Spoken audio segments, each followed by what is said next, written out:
আমার নবী মায়ার নবীর একজন সাহাবী ছিলেন, নাম হলো হাবশী বিলাল। হযরত বিলাল রাদিয়াল্লাহু তাআলা আনহু দেখতে তেমন ফর্সা নয়, দেখতে কালো ছিল। দেখতে কি ছিল? কালো ছিল। চেহারা সুঠাম দেহের অধিকারী নয়, দেখতে কালো ছিল। বিলাল আমার নবীজির একজন প্রিয় সাহাবী। ইসলামের প্রথম মুয়াজ্জিনের নাম হলো হযরত বিলাল রাদিয়াল্লাহু তাআলা। বাড়ি মক্কায় নয়, মদিনায় নয়, এমনকি আরব আমিরাতেও নয়, আরব দেশের মধ্যে নয় রে বাদাম। হযরত বিলাল রাদিয়াল্লাহু তাআলা ওর বাড়ি হলো আফ্রিকা। কোথায়? আফ্রিকা। এবার চিন্তা করেন, আফ্রিকার মানুষ হযরত বিলাল রাদিয়াল্লাহু তাআলা ইসলামের প্রথম মুয়াজ্জিন হয়ে গেছে কি কারণে? নামাজের কারণে? না না, তখন নামাজের জন্য নয়। রোজার কারণে? না না, রোজার কারণে নয়। যুদ্ধের কারণে? না না, যুদ্ধের কারণে নয়। হযরত বিলাল প্রথম মুয়াজ্জিন হয়েছে একমাত্র আহাদ শব্দের কারণে। একটু জোরে বলা যাবে কি আল্লাহু আকবার?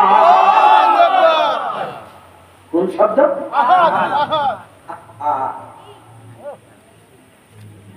আমরা স্কুলে অহরহ পড়ি, কিন্তু এর ভিতরে ঢুকি না। যদি ভিতরে ঢুকা যায়, আসল বিষয়গুলো ভিতরে উপলব্ধি করতে পারা যায়। একটু আগের দিন আলোচনা করলেন মাওলানা হারুন রশিদ সাহেব। হুজুরের ওয়াজ আমি শুনতেছিলাম, দিল ঠান্ডা হয়ে যাচ্ছিল, দিলের খোরাক মিটে যাচ্ছিল। ভাই, কত মজার মজার কথা। খাবার, যে আমরা খানা খাই না? ক্ষুধা আছে মানুষের, আছে না নাই?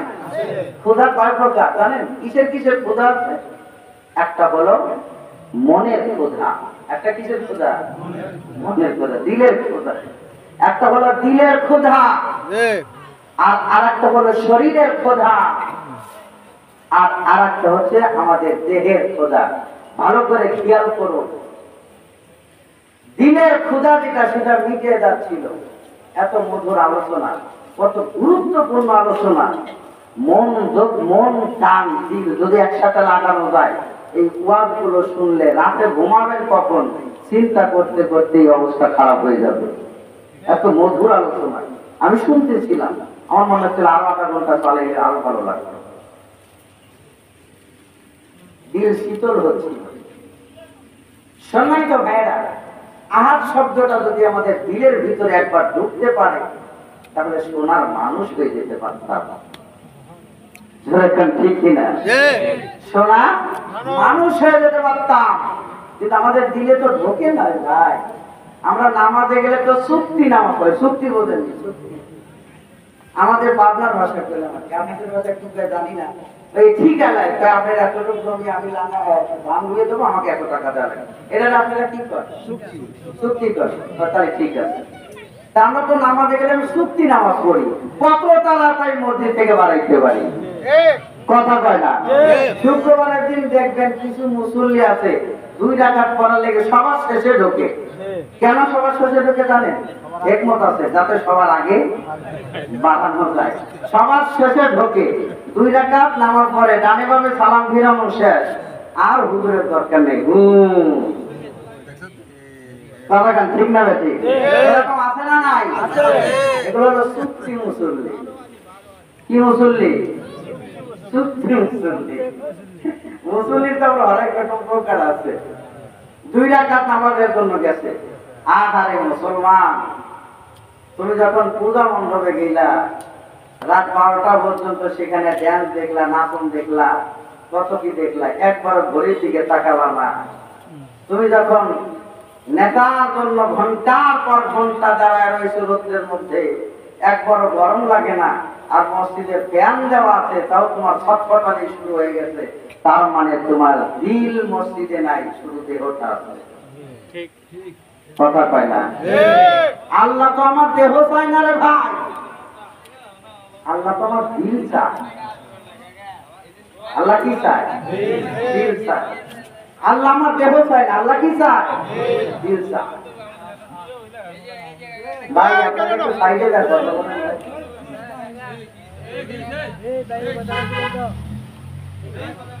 इसके महबूबे खुदा जो दिल में हासिल नहीं लाखों मोमिन मगर ईमान में कामिल नहीं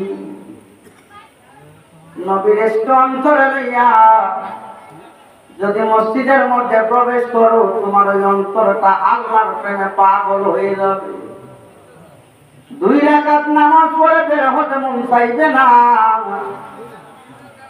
এই জন্য আমাদের দিল আগে সংশোধন করার দরকার আছে। মাওলানা হারুন আর রশিদ ভাইয়ের মতো যে আলোচনা হচ্ছিল, এই আলোচনাগুলো দিল সংশোধন করার একটা মহা ঔষধ, ধরে কোন ঠিক কিনা? ভাইরা আমার, শরীরের ডাক্তার আছে তেমনি মনেরও ডাক্তার আছে। শরীরে যতগুলো রোগ হয় মনেরও ততগুলো রোগ হয়। এই শরীরে জ্বর হয়, মনেরও জ্বর হয়। এই শরীরের ব্যথা আছে, মনেরও ব্যথা আছে। বাদাম রে, এই জন্য মনের ডাক্তার হলো আল্লাহর ওলিরা, তাদের সহবতে যেতে হয়। তাদের সহবতে গেলে মনের বিরাম চিকিৎসা হয়ে যায়, ধরে কোন ঠিক কিনা? সেই চিকিৎসা আল্লাহর ওলিরা এখনো পর্যন্ত দিয়ে যায়। এই চিকিৎসা বন্ধ হয়ে গেলে সোনার মানুষ খুঁজে পাওয়া যাবে না। ভাইরা আমার, তাহলে ওই চিকিৎসা যদি আমরা নিতে পারি আমাদের দিলটা পরিষ্কার হয়ে যাবে। আর ওই দিলের ভিতরে একবার যদি আহার শব্দটা প্যারাক মাইরা আটকানো যায়, জীবনখানা ধন্য হয়ে যাবে রে বাবান। আমার আল্লাহ পাক এমনি এমনি কুল হুয়াল্লাহু আহাদ শব্দ ব্যবহার করে নাই, এর অনেকগুলো হাকিকত রয়েছে, আমি ওদিকে যেতে যাচ্ছি না। আল্লাহর নবীর প্রিয় সাহাবী হযরত বিলাল রাদিয়াল্লাহু তাআলা আনহু আহাদের কারণে এত বড় সুনাম ধন্য সাহাবী হয়ে গেলেন। কেমনে রে বাদাম? হযরত বিলাল রাদিয়াল্লাহু তাআলা আনহু ছিলেন উমাইয়া নামক একজন কাফেরের একজন কৃতদাস ছিল, কিনা গোলাম ছিল। মাইরা আমার, হযরত বিলাল রাদিয়াল্লাহু তাআলা আনহুর কাছে ইসলামের দাওয়াত যখন পৌঁছালো, বিলাল রাদিয়াল্লাহু তাআলা আনহু গভীর রাতে, হযরতে বিলাল যখন গভীর রাত হতো সবাই ঘুমায় যায়, কিন্তু বিলাল রাদিয়াল্লাহু তাআলা আনহু চুপে চুপে আমার মায়া নবীর কাছে চলে যেতেন। তখন ইসলামের দাওয়াত চলতো গোপনে গোপনে, প্রকাশ্যে নয় রে বাদাম। একটু গভীর মনোযোগ দিলের কান্ডা লাগায় শোনা লাগবে। ভাইরা আমার, হযরত বিলাল রাদিয়াল্লাহু তাআলা আনহু সময় উমাইয়া বাড়িতে যখন কাজ করত, সারাদিন কাজ করে, কাজ করার পরে যে তার উট ছিল, উটের যে খোয়ার, আমাদের দেশে খোয়ার, আপনারা কি করেন? যেখানে উট রাখা হয়, গরু রাখা হয়, এটাকে কি করা হয়? ওই যে ঘর ছিল, এই ঘরের ভিতরেই বিলালকে থাকতে হতো। উট পায়খানা করে দিত, পায়খানার গন্ধের ভিতরে বিলালকে থাকতে হতো। আবার সকালবেলা ভোর হওয়ার আগেই সমস্ত উটের পায়খানা গুলো পরিষ্কার করে রাখা হতো। উমাইয়া যখন সকালবেলা যাইতো, যদি কোনো একটা উটের পিছন সাইডে যদি গোবর অর্থাৎ ওই উটের পায়খানা থাকতো, বিলালকে প্রচুর পরিমাণে প্রহার করত। ভাইরা আমার, হযরত বিলাল রাদিয়াল্লাহু তাআলা আনহু যখন দাওয়াত পেলেন, এত কষ্টের মধ্যেও তিনি গভীর রজনীতে উমাইয়ার ওই পশুর ঘর থেকে বের হইয়া চুপি চুপি মায়ার নবীজির সামনে হাজির হতেন। আমার নবীজি দীক্ষা দিত, তিনি দীক্ষা গ্রহণ করতেন।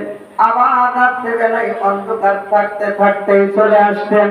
হযরত বিলাল প্রেমে পড়েছে আমার মায়ার নবী, ওই প্রেমে পড়েছে, একটাই মহাব্বত অন্তরের ভিতরে জাগ্রত হলো, সেটা হলো মালিক। আমার আল্লাহ আমাকে সৃষ্টি করেছেন, এই দুনিয়ার মালিক হলো উমাইয়া, কিন্তু আমার মালিক, উমাইয়ার মালিক, পৃথিবীর মালিক একদম, তার নাম হলো আল্লাহ। ওই আল্লাহ যদি আমার এই দুনিয়ার আর কিছু লাগে না রে বাজান। মাল্লাহুল মাওলা ফালাহুল কুল, আল্লাহ যার হয়ে যায় দুনিয়া তার হয়ে যায়। ঠিক কি না? হযরত উমাইয়া, হযরত বিলাল রাদিয়াল্লাহু তাআলা আনহু গভীর রাতে আবার যখন ফিরে আসতেন, ওই ঘরের ভিতরে আমার আল্লাহ যদি একবার উঠে রে কয়, উঠ, আল্লাহর কথা শোনে কি শোনে না? উঠকে আমার আল্লাহ ডাক দেখায়, উঠ রে,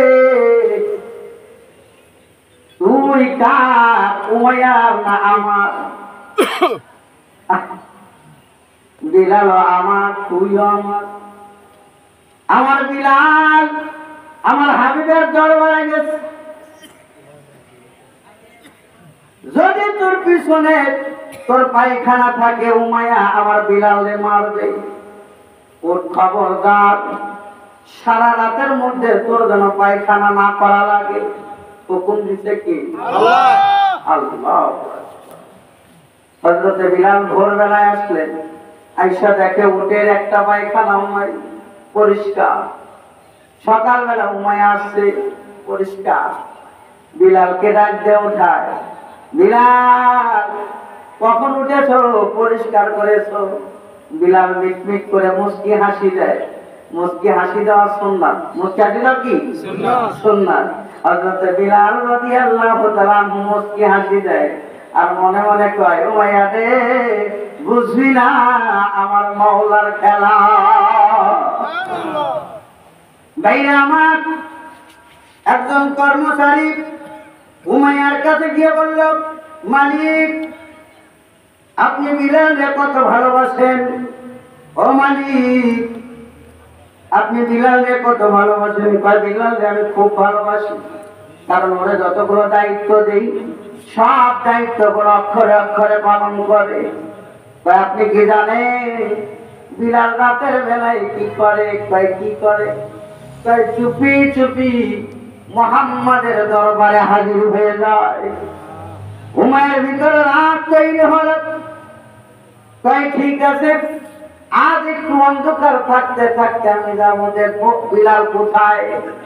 পরের দিন অন্ধকার থাকতে থাকতে বিলালের কাছে গেছে, কিন্তু বিলাল রাদিয়াল্লাহু তাআলা একটু শুয়েছিলেন, সারা রাত আল্লাহর জিকিরে মশগুল ছিলেন।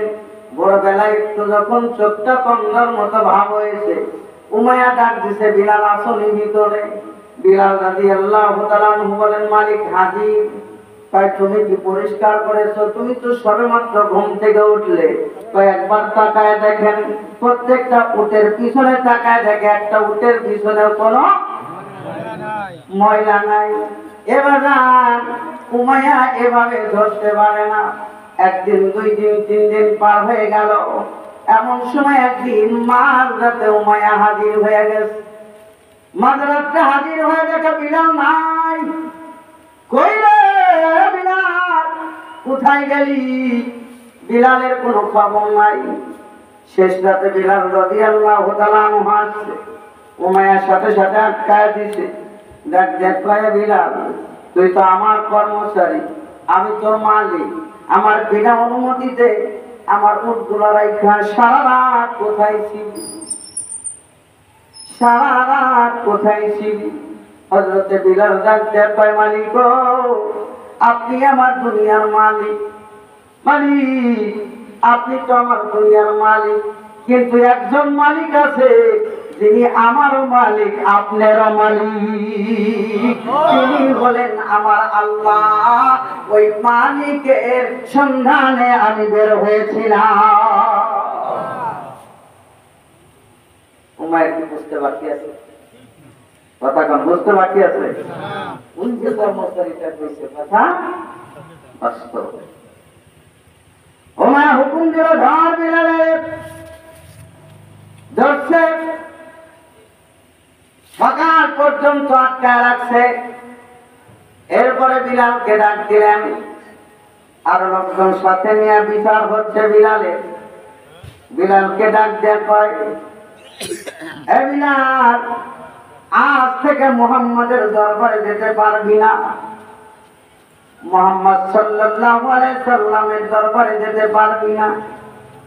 হযরত বিলাল রাদিয়াল্লাহু তাআলা আনহু বলেন, মালিক আমার কাইটা টুকরা টুকরা করে বানাইলেও আমি তার দরবার ছাড়তে পারবো না। ওইখানে গেলে আমার মনে আমি শান্তি পাই। কয় তোর শান্তি লাগবে না, আমার শান্তিতে তুই কাজ করবি। না না, আপনার কাজ আমি পুরা জমে করি, তারপরেও আমার আসল মালিকের দরবারে, আসল মালিকের সন্ধানে আমি নবীর দরবারে যাই, আমাকে যেতেই হবে। না না, যেতে পারবি না। তর্ক শুরু হলো, চাপুক দিয়া পিটা শুরু হয়ে গেল। বিলাল রাদিয়াল্লাহু তাআলা আনহুর শরীরে একের পর এক চাপুক দিয়ে আঘাত করা শুরু করেছে। হযরত বিলাল রাদিয়াল্লাহু তাআলা আনহু চাপুকের আঘাত সহ্য করতে পারে না। তার মুখের মধ্যে একটা শব্দ ওই মুহূর্তে বের হওয়া শুরু হলো। একটা করে চাবুকের আঘাত দেয়, বিলাল সাথে সাথে ডাক দেয় আহাদুন। সুবহানাল্লাহ, সুবহানাল্লাহ। কি ডাক দিছে? চাবুকের আঘাত, সাথে সাথে আহাদ, একের পর এক চাবুকের আঘাত। তার জবান থেকে বের হচ্ছে আহাদুন আহাদুন। হযরত বিলাল রাদিয়াল্লাহু